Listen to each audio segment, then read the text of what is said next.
y को यहाँ पे कितने बार टच किया है? एक बार, इसलिए शून्य की संख्या 1। यदि मान के चलिए आपके क्वेश्चन में इस टाइप से ऐसे करके रहे घेरा हुआ, तो y को कितने बार टच कर रहा है? 2 बार, तो इसीलिए शून्य हो जाएगा 2, तो पी वाई कितना हो जाएगा? 2 हो जाएगा। इस प्रकार से हम इसको जानते हैं।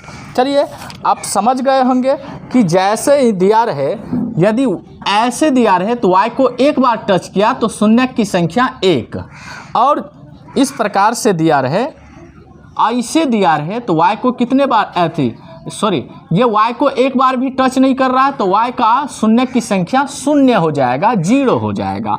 अगर इस टाइप से रहे तो y को कितने बार टच किया है? 2 बार, तो शून्यकों की संख्या 2। आप समझ गए होंगे। अब देखिए कि x में शून्य की संख्या, तो ऐसे रहेगा, तो x में शून्यकों की संख्या, x एक्सिस ये हो गया और y एक्सिस ये हो गया, तो x में पी वाई बराबर यानी कि पी एक्स बराबर यानी एक्स एक्सिस बराबर, इसमें शून्यकों की संख्या 1 बार टच किया, 2 बार किया, 3 बार किया, 4 बार, यानी शून्यकों की संख्या 4 आंसर। आप समझ गए होंगे। हम अगले चैप्टर 2.1 से 2.2 से स्टार्ट करते हैं। 1 का बस यही था कि आपको शून्यकों की संख्या लिखना था।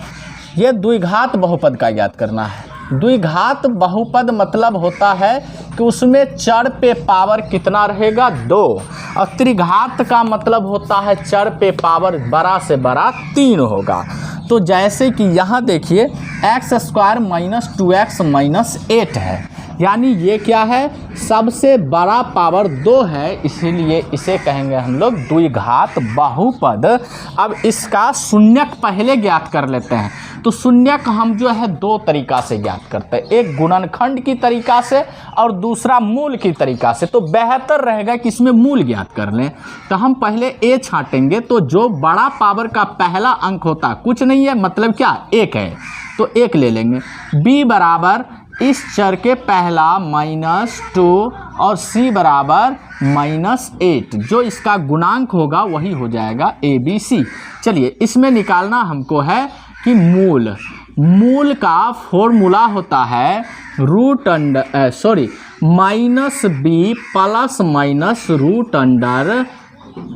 b² - 4ac/2a, ये फॉर्मूला होता है। अब देखिए सबसे पहले हम ये जान लें कि इसमें जो है मूल समान कब होगा और समान कब होगा। तो देखिए पहले इसे हम शून्यक बना लेते हैं, फिर आपको समझा देते हैं। चलिए ये हो गया -b +- यदि आप चाहे तो यहाँ पे b² - 4ac, ये विवेचक का होता है d बराबर, तो आप d डायरेक्ट भी निकाल सकते हैं। तो सॉरी, यहाँ पे हम क्या करेंगे, डायरेक्टली फॉर्मूला लगाएं। तो b के जगह पर -2 का स्क्वायर, -4 गुने a के जगह पर 1 और गुने c के जगह पर हमें लिखना है -8, और बट्टे 2 गुने एक जगह पर क्या लिखना है? 1। चलिए यहाँ पे होगा -b +- -2 का स्क्वायर हो जाता है +4, और -+ 4 का 4 8 32 बट्टे 2 इकाई 2, और सॉरी -b के जगह पर हमने मान नहीं दिया, तो -b के जगह पर -2। देखिए एक फॉर्मूला का माइनस था, एक 2 के पास अपना माइनस था, तो माइनस माइनस हो जाएगा प्लस। हम आगे में प्लस नहीं लिखते हैं। और +- √32 4 36 बटे 2, और यहाँ देखिए 2 +- 36 का वर्गमूल 6 बटे 2। अब इसको हम लिखेंगे कितने बार? 2 बार लिखेंगे। 2 + 6/2, और एक बार प्लस में एक बार माइनस में, 2 - 6/2। चलिए इसका हम कैलकुलेशन करते हैं, तो 6 2 8 बट्टे 2 कट के हो जाता है 4, और इसका करते हैं तो -4 बट्टे 2 होता है, क्योंकि 2 में से 6 घटेगा तो -4, और ये कट जाएगा, ये होगा 4 और -2। चलिए हमारा शून्यक निकल गया। पहला शून्यक को हम मानते हैं अल्फ़ा, और दूसरा शून्यक को मानते हैं बीटा। तो बीटा का इस प्रकार से लिखा जाता है, b लिखकर नीचे जो है दंड को बढ़ा देना, इसे हम कहते हैं बीटा। अब देख लीजिए हम क्या करते हैं यहाँ पे जांच करेंगे, इसके संबंध स्थापित करेंगे। क्या करेंगे? संबंध स्थापित करना है। चलिए इसके बीच में संबंध स्थापित करते हैं कि क्या होता है। तो हम लिखेंगे सबसे पहले शून्यकों का योग। शून्यकों का योग देख लीजिए, शून्यकों का योग का फॉर्मूला होता है -b/a और शून्यकों के योग में अल्फा प्लस बीटा, क्योंकि अल्फा शून्यक बीटा प्लस, तो शून्यकों का योग तो alpha plus beta equal -b/a। अब देखिए अल्फा के जगह पर क्या देना है, तो अल्फा हमारा ये 4 निकला हुआ है और बीटा -2, तो हम लिखेंगे 4 और प्लस तो फॉर्मूला करेगा ही और -2। चलिए यहाँ पे हो जाएगा माइनस, अब बी के जगह पर क्या देना है, -2/a। एक फॉर्मूला में एक उसके पास अपना माइनस था तो लिख दिए ना। अब क्या करना है, 4 में से 2 घटेगा तो 2, और ये एक जगह पर तो हमने मान ही नहीं दिया, 1 देना है, तो माइनस +2, अब बटा में 1 नहीं भी लिखते हैं, हो गया प्रूफ दोनों तरफ बराबर। अब दूसरा संबंध, शून्यकों का गुणनफल। शून्यकों का गुणनफल, चलिए शून्यकों के गुणनफल का फॉर्मूला होता है c/a। और देखिए हम शून्यकों का यानी अल्फा शून्यक है और बीटा शून्यक है, दोनों का गुणनफल इक्वल c के जगह पर हमें लिखना है -8 और बट्टे a के जगह पर 1। यहाँ देखिए अल्फा के जगह पर लिखना होगा 4 और गुणे बीटा की जगह पर -2 और बराबर यहाँ क्या है -8 बट्टा में 1 नहीं लिखते हैं। अब ये गुना होके हो जाएगा -4 दूना 8 बराबर -8 हो गया बराबर। हम लिखेंगे प्रूफ। ये मेरा पहला क्वेश्चन सॉल्व हो गया। अब इसमें क्या करना, हम दूसरा क्वेश्चन लेते हैं।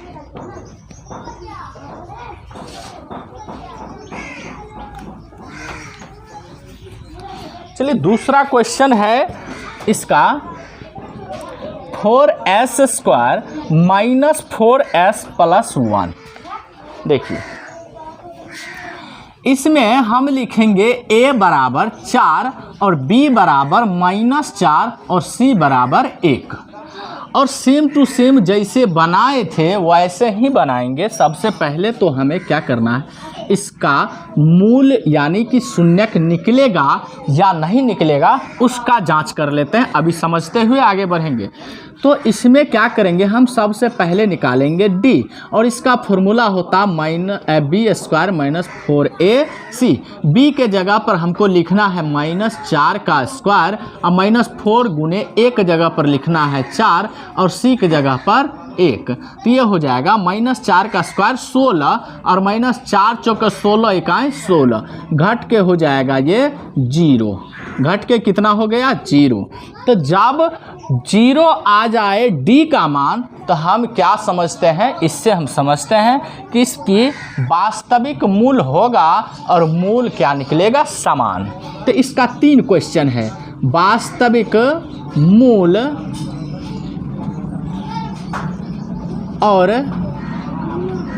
वास्तविक मूल समान कब होगा। वास्तविक मूल भी निकलेगा और समान निकलेगा मूल, तो कब होगा, जब विवेचक का मान यानी d का मान 0 हो। जब d का मान 0 हो तो मूल वास्तविक होगा और समान होगा। मूल क्या होगा, वास्तविक होगा और समान होगा। तो यहाँ लिखेंगे मूल वास्तविक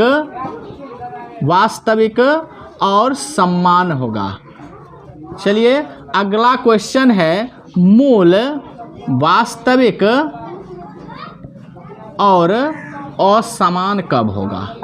असमान कब होगा तो देख लेते हैं।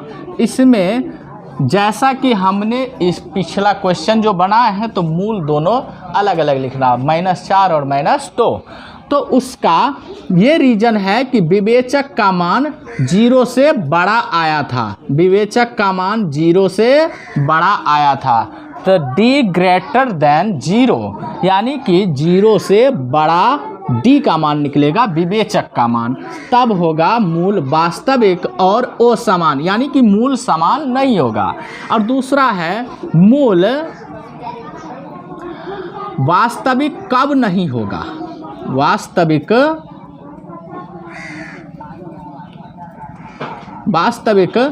कब नहीं होगा। चलिए इसको हम डील करते हैं। तो वास्तविक कब नहीं होगा, जब विवेचक का मान शून्य से कम हो जाए। तो विवेचक का मान शून्य से कम हो जाए, यानी शून्य बड़ा और विवेचक का मान कम। तो सिंपली भाषा में समझिए कि डी का मान माइनस में यदि आ जाए तो मूल नहीं होगा। अब देखिए यहाँ तो हमने देख लिया है विवेचक का मान क्या हुआ, शून्य। इसका मतलब मूल क्या होगा, मूल वास्तविक होगा और समान होगा, मूल वास्तविक होगा और समान होगा। चलिए आगे बनाते हैं कि वास्तविक मतलब कि मूल बनेगा, समान मतलब इसका जो अल्फ़ा और बीटा निकल के आएगा वो दोनों बराबर आएगा। तो चलिए हम निकालते हैं, मूल लिखते हैं और मूल में इसमें चर है एस, तो S equal minus B plus minus root under B square minus 4ac का मान निकला हुआ है शून्य। तो हम क्या लिखेंगे, डी, क्योंकि यहाँ डी निकाले हुए हैं बट्टे 2a। तो यहाँ पे क्या करेंगे, माइनस बी के जगह पर हम क्या लिखेंगे, -4। एक तो फॉर्मूला का माइनस है, एक 4 के पास माइनस है तो वो भी माइनस आएगा, plus minus root under D के जगह पर हमें क्या लिखना है, 0 और बट्टे 2a। तो ये हो जाएगा माइनस माइनस प्लस 4 और प्लस माइनस 0 बट्टे 2 गुने 1 जगह पर हमें लिखना है 4। तो ये हो जाएगा 4 और 0 का कोई बहस नहीं, 4 बट्टे 4 दूना 8। तो ध्यान दीजिए 4 का 4 दूना 8, इसी को हम 2 बार लिख सकते हैं क्योंकि 2 शून्य निकलता है द्विघात में। तो क्या हो गया, ये अल्फ़ा बराबर 1/2 और बीटा बराबर भी 1/2। देखिए कि मूल वास्तविक मतलब मूल निकलेगा और समान मतलब देखिए अल्फ़ा और बीटा का मान समान निकला है।